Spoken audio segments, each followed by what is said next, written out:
Kalau saya ditanya kemarin ya, Ustadz, menurut antum Imam Mahdi sudah ada atau belum? Ya, kalau bicara probabilitas, tapi ini subjektif, tidak boleh dijadikan dasar ilmu. Ya, subjektif, tidak boleh dijadikan dasar ilmu. Saya menduga sudah ada.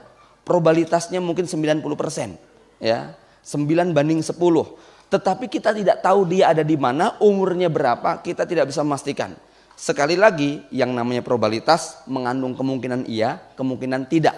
Ya, jangan kemudian, satu bupati yang mengatakan Imam Mahdi sudah ada. Ini mohon jangan keliru. Ya, kenapa? Dari sekian tanda yang kita lihat, ya, dari sekian tahun kita mengamati, mengikuti perkembangan, nampaknya makin kesini memang makin mengkerucut.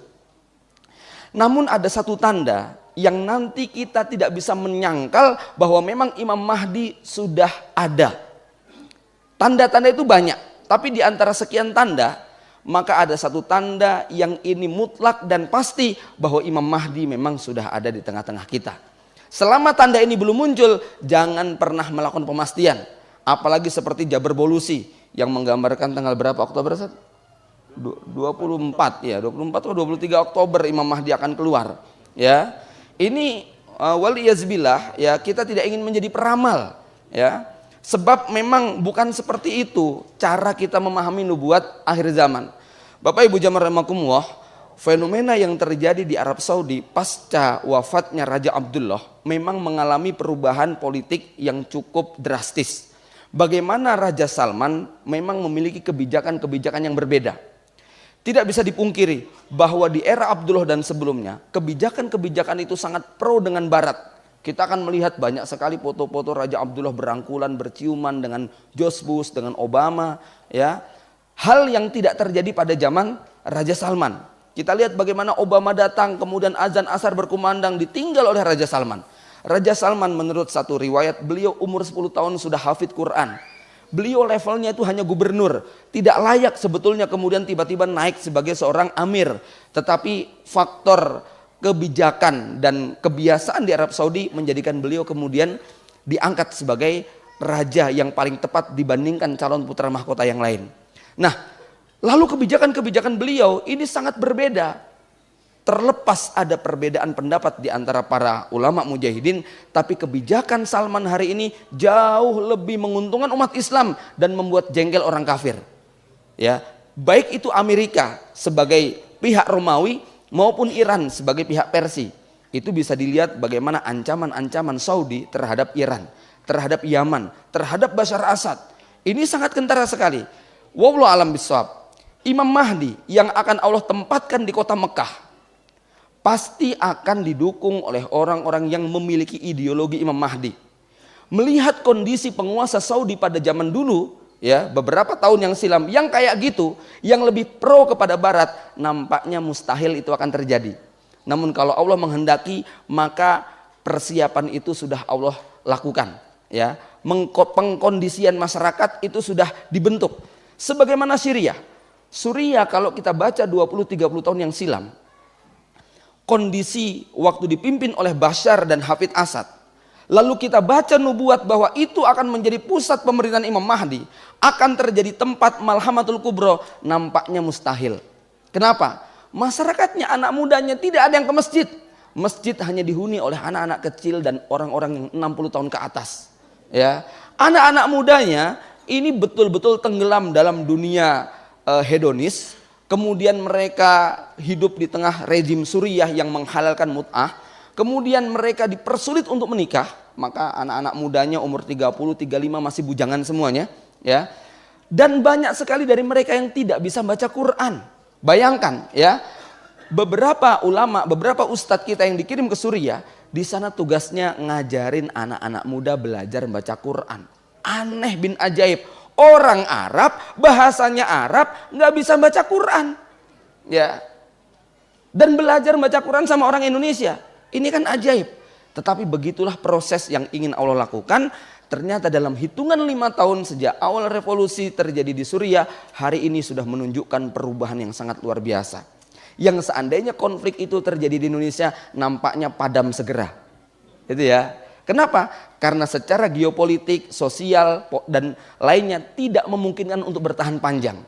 Ya, Bayangkan negeri yang ditinggal berjuang sendirian menghadapi seluruh kekuatan kufur dunia, tapi Allah masih menyisakan orang-orang yang hari ini bisa kita saksikan di layar kaca, di internet, di berbagai macam berita, bagaimana eksisnya kekuatan para mujahidin yang ada di Suriah. Padahal awalnya mereka sipil biasa. Ya, ikhwan fillah rahimakumullah. Maka begitu juga Imam Mahdi yang ada di Saudi, Allah akan siapkan, dan mudah-mudahan perubahan politik Arab Saudi yang hari ini membaik, yang dulu menangkap para pemuda yang mau berangkat ke Suriah, sekarang malah dianjurkan untuk berangkat. Ini kan bagaimana 52 ulama menghasung anak-anak muda untuk berangkat ke Suriah, membela kaum muslimin di sana. Padahal 2, 4, 5 tahun yang lalu keputusannya adalah tangkap para pemuda yang mau berangkat ke Suriah. Kalau dulu ada seorang jamaah haji yang berdoa di depan Masjidil Haram, di depan Ka'bah, Allahumma ansuril mujahidin fi Irak, Allahumma ahlikil kafarah Amerika dan sebagainya, minta agar Allah memberikan kemenangan kepada mujahidin Irak dan Afghanistan. Itu langsung diciduk oleh aparat, dianggap sebagai teroris. Hari ini lihat bagaimana doa para ulamanya. Nampaknya ada kebijakan-kebijakan baru dan ini menuju kepada arah yang lebih baik. Bapak Ibu jamaah rahimakumullah, maka kemunculan Imam Mahdi ini dimulai dari persengketaan 3 anak khalifah setelah wafatnya sang raja. Ya, kita tidak bisa menebak, tidak bisa memastikan siapa yang dimaksud dengan raja Arab yang akan meninggal dunia, yang kemudian 3 keturunannya akan berebutan. Ada yang menganalisa Raja Fahad, nanti yang rebutan adalah Abdullah dan kawan-kawan. Ternyata Raja Fahad meninggal dunia, tidak ada perebutan. Itu, oh bukan Raja Fahad, Raja Abdullah. Oke, Raja Abdullah meninggal dunia. Ternyata kemudian hari ini kita belum menemukan adanya perselisihan. Oh mungkin nanti Raja Salman. Nah itulah yang namanya nebak-nebak, ya. Ya, apa yang disebut kali ini besok bisa menjadi salah. Tetapi oke lah, hari ini Raja Salman masih hidup. Tapi seandainya, saya katakan seandainya raja yang dimaksud itu adalah Raja Abdullah, lalu akan terjadi perebutan kekuasaan, berarti kemungkinan usia pemerintahan Salman tidak akan panjang. Akan ada kudeta dari orang-orang yang tidak suka dengan kebijakan Saudi, yang itu dilakukan oleh putra-putra mahkota yang lain yang masih pro dengan Barat. Dan kita tahu bahwa memang putra mahkota yang lain pro dengan Barat, bahkan lebih Barat daripada orang Barat. Ya. Oh kalau Anda lihat foto-foto mereka, gaya hidup mereka, Al-Walid bin Tolal itu istrinya telanjang, gitu kan? Tinggalnya, hidupnya itu di Amerika, di London, di Eropa. Itu orang-orang Arab semacam itu. Ya.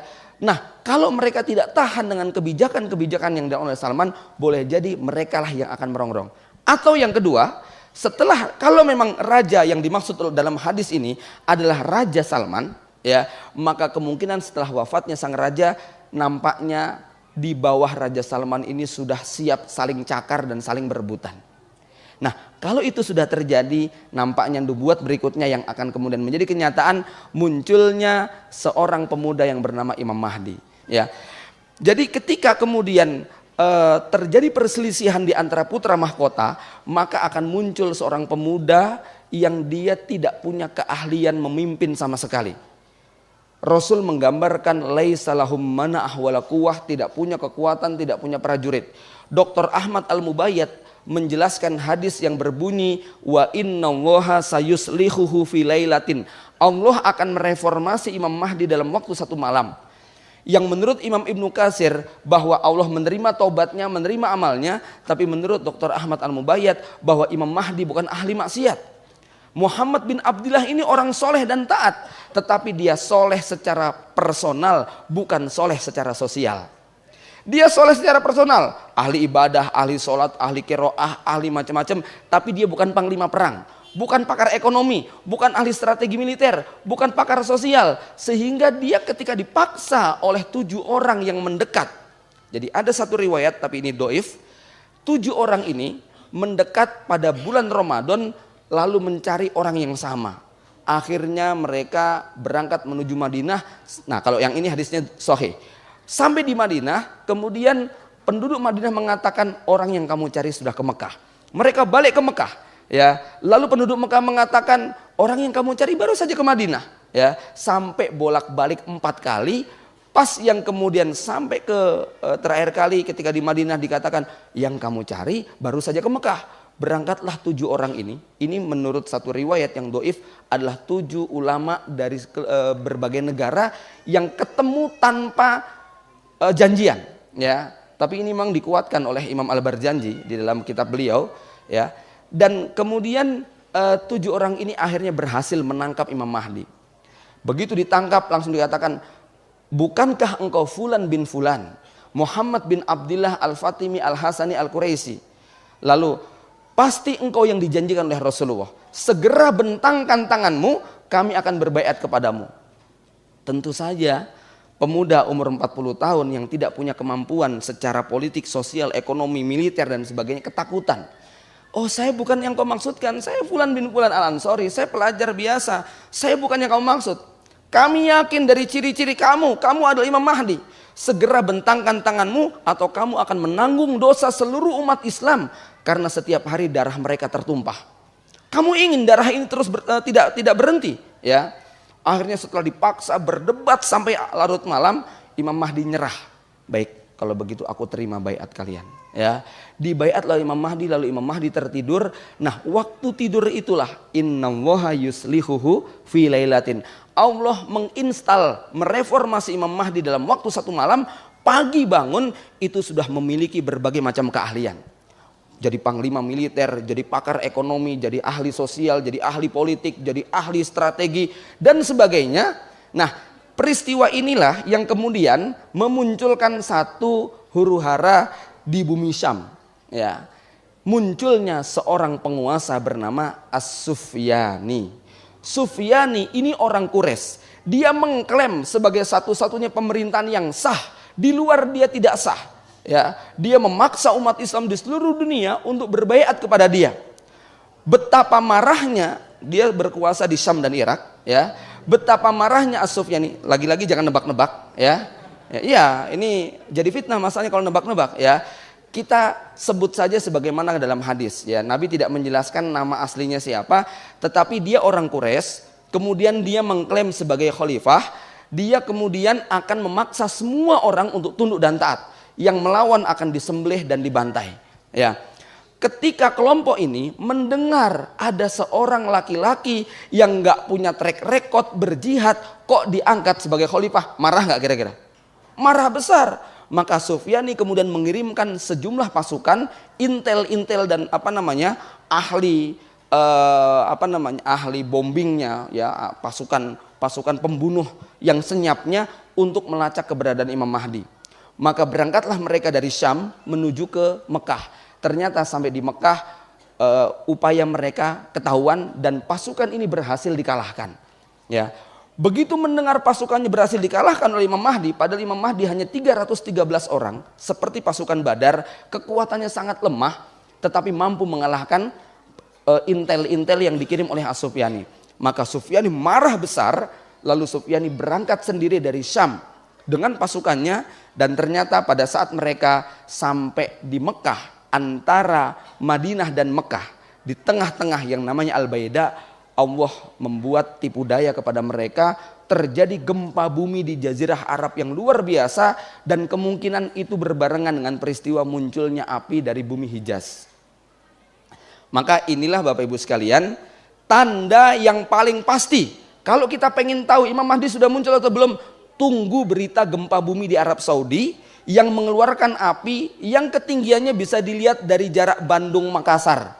1200 km api itu bisa menyinari rumah-rumah kita. Saya pernah berjumpa dengan dokter pakar gempa, Dr. Gamal di Solo. Dia memperkirakan karena memang potensi untuk terjadinya gempa di Arab Saudi sangat tinggi dengan digerungnya kandungan minyak dan gas. Bisa dibayangkan potensi terjadinya ledakan itu sangat luar biasa, disimulasikan ketinggiannya 6 km. Ya, maka itulah yang wallahu alam. Sekali lagi kalau memang itu yang dimaksud, tepatlah apa yang dikatakan Nabi, la taqumus sa'ah hatta tahrujan nar min ardil Hijaz tudi'u a'naqal ibil bibusra. Kiamat tidak akan terjadi sampai muncul api di lembah Hijaz, Mekah dan Madinah, yang apinya bisa membuat onta-onta di Damaskus itu lehernya menyala. Ya, bayangkan itu, Hijaz dengan Damaskus itu jaraknya 1200 km atau 800 mil. itu bisa seterang itu. Maka Nabi kemudian menggambarkan pasukan yang depan, pasukan yang belakang, pasukan yang tengah, tenggelam semuanya. Bahkan yang lagi jalan-jalan, yang sedang di kebun, yang sedang di pasar, semua dibenamkan. Aisyah sampai protes, ya Rasulullah, kok bisa? Kan mereka tidak ikut-ikutan perang. Iya, mereka tidak ikut, tapi mereka ditenggelamkan semuanya, dan mereka dibangkitkan pada hari kiamat menurut niatnya masing-masing. Yang bergabung dengan pasukan Sufyani, maka mereka akan masuk neraka karena mereka akan memerangi seorang Imam Mahdi. Tetapi yang mereka tidak sengaja lewat, tidak sengaja ikut atau dipaksa, maka Allah akan menghisap menurut niat masing-masing. Inilah peristiwa politik pertama yang akan terjadi di bumi Mekah setelah dikalahkannya pasukan As-Sufyani. Maka sekali lagi tidak usah memperkirakan Imam Mahdi sudah muncul atau belum, tunggu berita gempa bumi di Arab Saudi. Mudah-mudahan saat itu teknologi masih berfungsi sehingga kita masih bisa mengakses, ya.